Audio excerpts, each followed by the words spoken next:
I just call it a discovery task list. And what we do is we take inventory of everything that you do for a week. And then we figure out, okay, is this something that you can delete? Like, what happens if we just don't do it? How much of an effect does it really have on the business? As far as ROI, right? Versus people's perceived value. Then the second thing we ask is, okay, can I delegate this? And the question that we must ask ourselves for each one of those is, if I knew I was going to be hit with a Mack truck tomorrow, what would I do today to transfer that knowledge so that my business wouldn't fall apart? And that is the most important question, because it starts the brain. You've asked the brain a different question, and it will give you a different answer. It will come up with creative ways of how you're able to actually delegate a task that you thought was not possible before.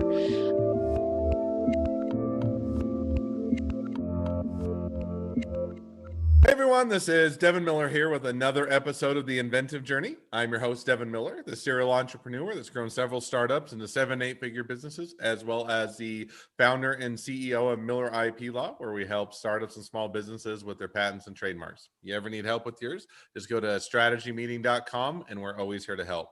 Now, today we've got another great guest on the podcast, Michelle Thompson. And to give you a quick introduction to Michelle, so she went to college and graduated in counseling, decided that wasn't for her and wasn't what she wanted to do. And so did go and work at a boot camp, I think for a couple of years for juveniles, if I remember right, and decided that, didn't like the system. So went back to school, got an MBA, and did that for a period of time, and then worked for a construction company looking, projects or managing projects with engineers. And one of them, I think you mentioned, was helping clean up the atom bomb, which sounds interesting.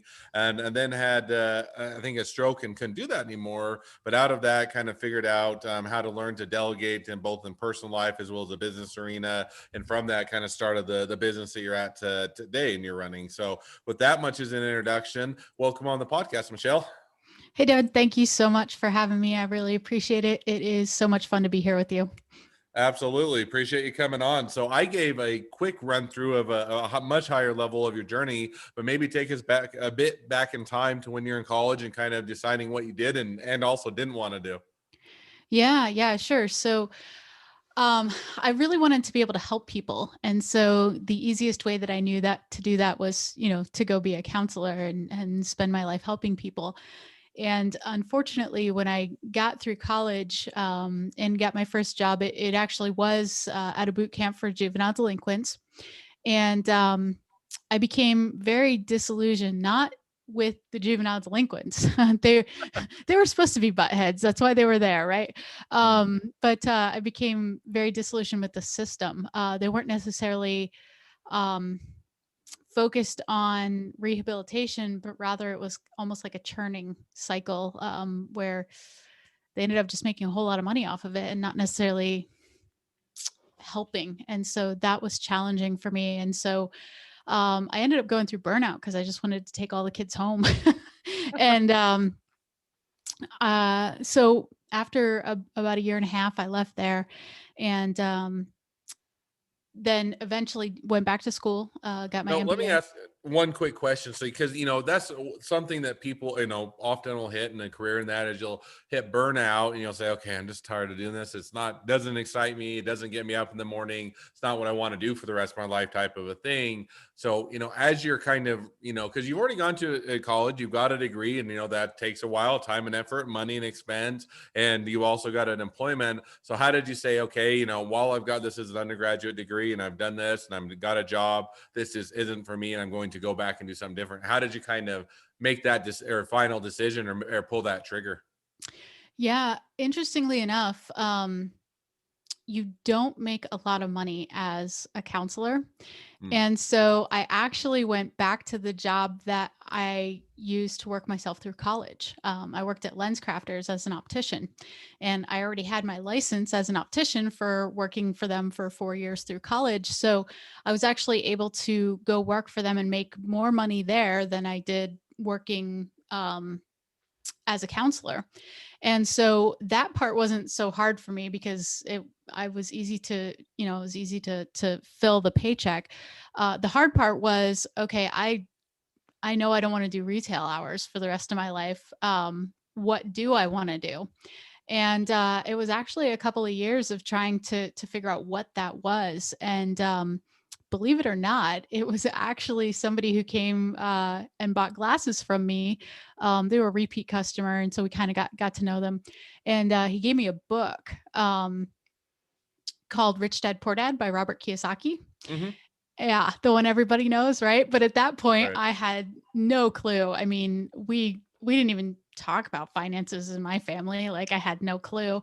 And that was kind of like a wow, eye-opening. And so I read that book and then I said, okay, what should I read next? And he's like, well, read The 4 Hour Work Week by Timothy Ferriss.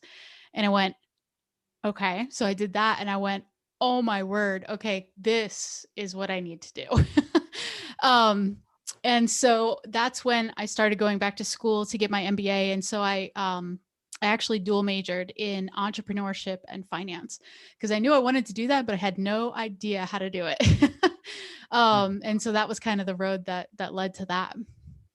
So now, so you go back and say, okay, I at least kind of figured out. And it's a great book, and it's been a while since I read it. But you know, when I read that, it gives you a lot of good ideas. And say, okay, maybe counseling isn't for me. A bit disillusioned, a bit burned out, and want to try something new. And so MBA, you know, kind of going into business and getting an understanding there, and kind of and going back and revisiting different skill sets. So you go back and get an MBA and do that. You know, go back and get that degree. You're coming out kind of now as you're looking to kind of shift into a different career. How did you land on what I think was kind of project management for engineers?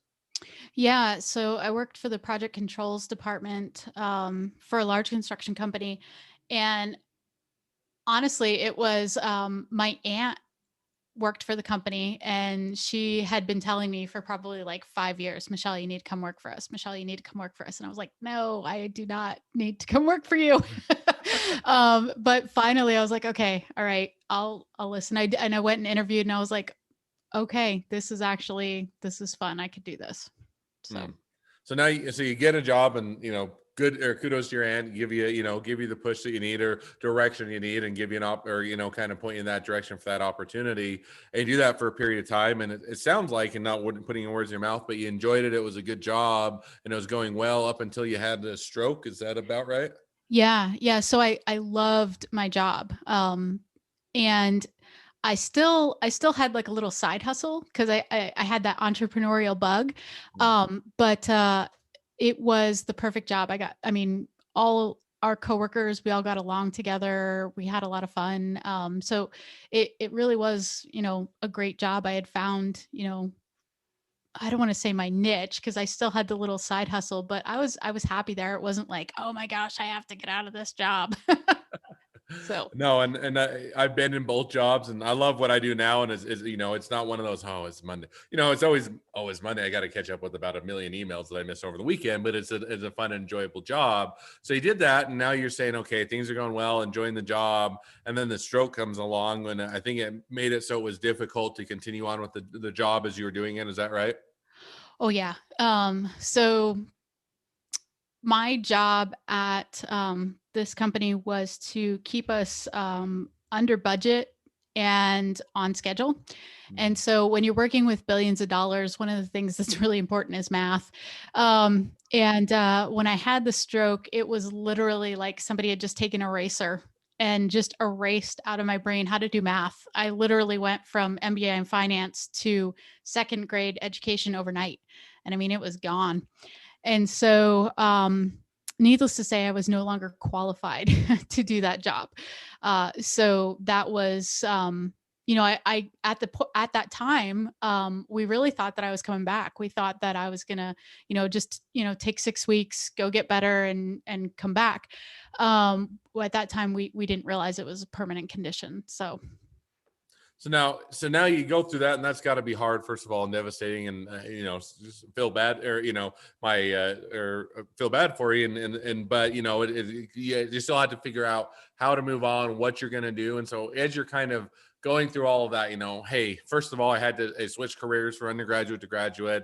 Finally, got the MBA, doing what I love, and now I'm not able to do that, and I, you know, that's kind of gives a good visual representation of, hey, basically just wiped it out of my mind. I couldn't remember how to do it anymore. And so how did you then say, okay, I wanted to still do something, I wanted to, need to earn an income, be successful, and do all that. How did you even start to tackle that? Or, did you take some time off? Did you take a break? Did you do pondering? Did you move on to the next thing? Or kind of what was that transition like for you? Yeah. So I literally couldn't do anything for about 3 years. And so there was 3 years of rehab and physical therapy and occupational therapy. And those are some really dark times.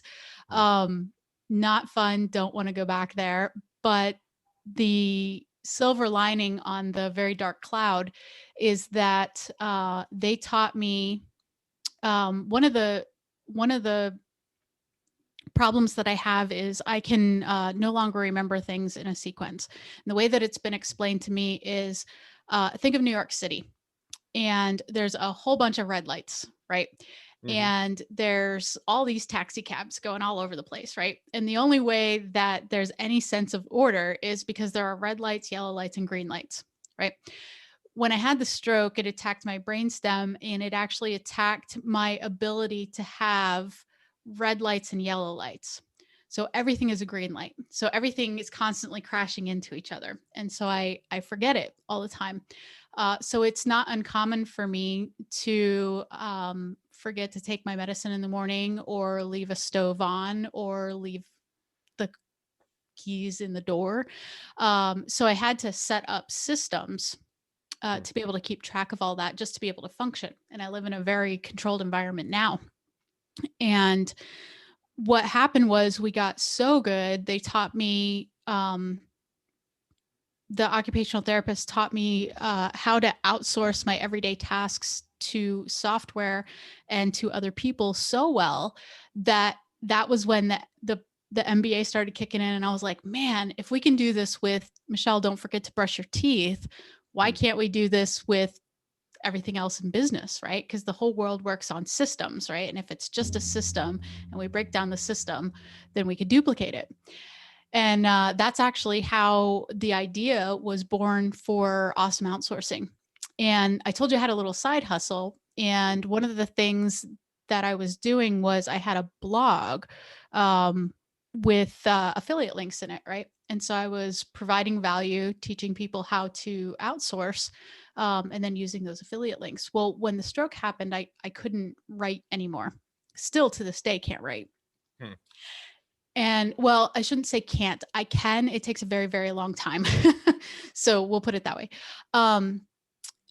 So what ended up happening was I ended up hiring a writer, and I just hit record and talk to him and explain to him how I would write a blog post. How would I do the research? How would I do the SEO keyword research? How would I find a picture for the post? What tags would I put in there to make sure that Google's nice and happy?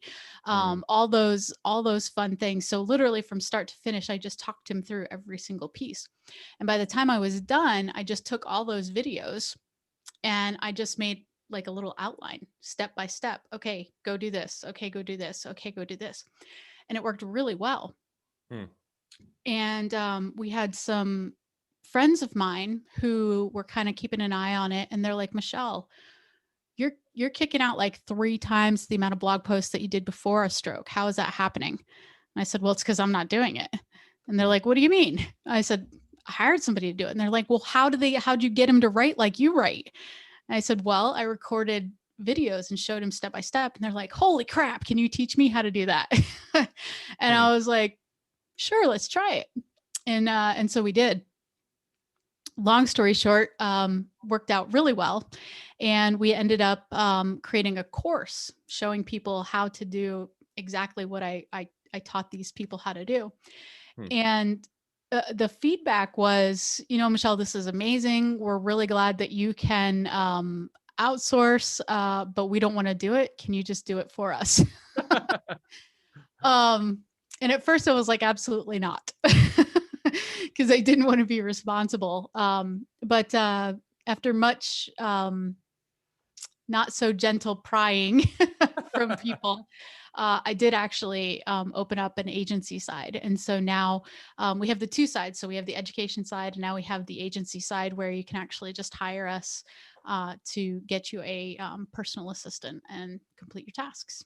Now, one question I'll have to ask is because if kind of you described your cars are crashing in, you only have green light, sometimes it's hard to remember what to do and you build in some of those systems. So, how do you run the business, or do you manage it? Do you delegate? And, kind of how do you, as a business, because at least from my perspective, and I run a business and there's a lot of things, balls to juggle, things to remember, things to get done, things to delegate, things you can't delegate, and all these things you're trying to juggle. And then I imagine that that's even more difficult when you compound that with, the effects of the stroke and kind of now how you do all that. So how do you manage your way through on the business side to be able to keep everything moving, keep it going, and have that as a success? Yeah, that's a great question. And what we had to do was, honestly, we had to eliminate me from the equation. Hmm. Because I'm physically not capable of doing it. So we have a project manager, and then I also have a personal assistant. And so my personal assistant keeps track of my to-dos, and they're like, "Hey, Michelle, did you do this? Hey, Michelle, what about this?" But actually, what really typically happens is I'll say, "Okay, Tanette, can you, Devin needs a headshot. Can you email that over to him?" And so I'll just send her an email, and it gets done. So you're right. I had to set up the processes one by one so that I wouldn't be the barrier to the business's growth. And so what we did was we just eliminated me. My business coach sat down, and one of the things that I have to do is once a quarter I have to not touch the business for 2 weeks. And what the reason for that is we see what breaks, and then we know what to go fix next. And so it's been working out really well. And it's what's interesting is even a lot of what you described is, one of I listen to a lot of podcasts, reading a lot of books, and I can't remember which one I picked it up with, but there's things that float around the business community of, hey, if you're really setting up the business to succeed, you need to be able to take a month vacation off where you don't have to touch anything and it runs by itself, so to speak. And so it's almost a little bit reminiscent of, hey, taking a couple weeks off, seeing what breaks, and then fixing it such that you don't have to be the hands-on, you don't have to run it, and then to some degree, it can run by itself, such that it's still a business that provides that income, and you're still giving that direction or some of that insight or coordination, but of the business in and of itself can run without you, type of thing, and setting it up. So that's interesting how that overlaps and how that how that plays out. Well, now that kind of brings us to where you're at today. Now, kind of looking at the next 6 to 12 months, where do you see things headed, and where do you see things continuing to go from here? Yeah, so we are doing something crazy. So we already have the agency side set up, but we had people ask us, hey, can you personally hire a virtual assistant for me and just train them already? So it's almost like a business in a box. And we actually are beta testing that right now. So we have a couple that are going through the beta testers, and we specifically picked online business coaches because what I had to do is I had to create a system where I could train that personal assistant to be able to tackle the light bookkeeping that they need, the social media posting, the calendar management, the appointment scheduling, the email management, the online files, onboarding a client. So we had to be able to systematize each one of those pieces and create some general training. And then from there, we have like a 1 month onboarding session where you work with my project manager, and we take that personal assistant and we take the general concepts and then we turn it into because everybody has like little nuances in their own business, right? And so we're able to take that and customize it for your specific business. So at the end of 30 days, you have a fully trained VA who knows the nuances of your business, and they're your employee versus having to be in the agency indefinitely. And so it's a larger cost upfront, but then in the long run, it ends up being quite financially advantageous for you. And I think that's, I like the idea. It's an interesting concept because I think, to your point, a lot of times you're saying, oh yeah, I could hire a virtual assistant or an administrative assistant or whatever you want to call them, and they can help to offload a lot. But now I have to take the time to teach them all the systems and everything I'm doing, and I don't already have enough time. And how do I find the time to do all that? And so I think taking that and ability to have somebody else train them, offload that, get them up to speed, and help to offset that is a cool direction to be headed. Well, as we start to wrap up the podcast, I always have two questions I ask at the end of each podcast. So we'll go ahead and jump to those now. The first question I always ask is, along your journey, what was the worst business decision you ever made, and what did you learn from it? Not having a contract in place. When I first started, I just was nice and just believed somebody that they were going to be good. And what happened was the content that he had created for me, he thought that he owned the rights to it, and I didn't have a contract in place that said that I owned the rights to it. And so he actually sued me, and it cost me $5,000. No, and that is a one where I caution people, hey, especially it's even if it's an employee, it's one thing, and you have a bit more protection, but especially if you get an independent contractors, then laws are generally more favorable to them, in the sense that if you don't set it up, you don't have that contract in place, they can sometimes have a legitimate claim that while you can use the information, what they created for you, they are the ultimate owners and they can reuse it or sell it in anything else. And it's one of those things that if you don't know, it can definitely come back to bite you. So I get a lot of people have that same mistake, or they think, hey, I'm paying them for it, I hired them for it, they're doing it for me, I should own this. And yet if you're not careful, it can certainly to catch you. So definitely makes sense. So now we'll jump to the second question, which is, if you're talking to somebody that's just getting into a startup or a small business, what would be the one piece of advice you give them? Yeah, the question that people always ask is, what do I get rid of first? And how do I even know if I can get rid of it? And so to answer that question, I actually created a cool tool that I'll be happy to give to you guys. And basically I just call it a discovery task list. And what we do is we take inventory of everything that you do for a week. And then we figure out, okay, is this something that you can delete? Like, what happens if we just don't do it? How much of an effect does it really have on the business? As far as ROI, right? Versus people's perceived value. Then the second thing we ask is, okay, can I delegate this? And the question that we must ask ourselves for each one of those is, if I knew I was going to be hit with a Mack truck tomorrow, what would I do today to transfer that knowledge so that my business wouldn't fall apart? And that is the most important question, because it starts the brain. You've asked the brain a different question, and it will give you a different answer. It will come up with creative ways of how you're able to actually delegate a task that you thought was not possible before. And so then the other that's left is, what are the things that I have to do personally myself? And then what we do is we take each one of those and we rip it apart and say, do you have to do 100% of that?